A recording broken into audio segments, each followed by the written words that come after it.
3, 2, 1 Action! Sketsa Johara, segmen komedi radio paling popular. Selamat datang ke kem latihan payung terjun. Encik bukan yang askar punya lah, Encik. Saya bekas komando. Cik. Okey, Cik, hari ni kami nak buat satu terjunan skydiving. Yes. Diminta Encik untuk mengajar kami lah bagaimana cara-cara untuk skydiving ni. Okey, pertama sekali anda dibekalkan dengan 2 beg payung terjun. Oh, 2 beg. Ingat ada sarapan ke apa, ada bekalan? Itu kalau nak bawa, boleh? No outside food allowed. Oh. Cik, takkan kita nak turun naik kapal terbang, Cik? Tunjuklah cara macam mana kalau dah terkejut nanti nak kembang tangan ke kembang kaki kalau ke. ada apa-apa jadi nak buat ini, apa. aduh, macam mana tak Cik nak ni? tunjuk. Okey, pertama sekali kalau kita nak terbang, okey, kita depakan tangan. Macam ni lah. Lepaskan tangan. Depa. Okey, pasang kat kaki. Pasang kat So yang kaki nak pasang kat mana? Kaki kita buka. Okey, biarkan kita buka. Okey, kita depakan tangan. Oh, sini Salah okay. Salah tu. Habis macam mana? Turunkan sikit tangan tu, jangan depa sangat. Okey, dah Macam sini. saya betul kan, Cik kan? Sebab apa tak nak buka besar-besar? Kenapa? Takut kawan belakang pengsan.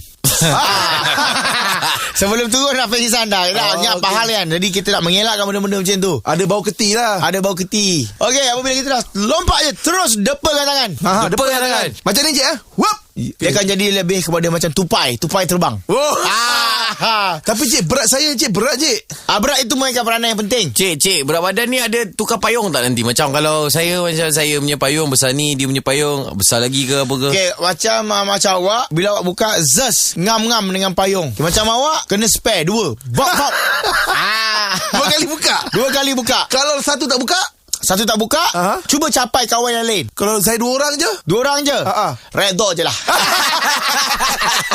Pasang dulu kamera dekat ni. Kaki? Dekat kaki. Kenapa pasang kat kaki? Okey, kita tak nak benda-benda yang tergantung banyak sangat dekat ni. Apa sebabnya? Sebab bila dia terjatuh, dia dah ibarat peluru yang jatuh. Laju, sangat laju.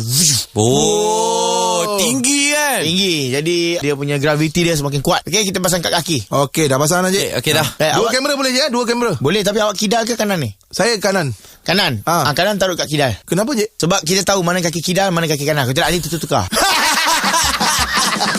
Sketsa Johara, segmen komedi radio paling popular di Anugerah Lawak Warna pada 7.05 pagi dan 9.05 pagi.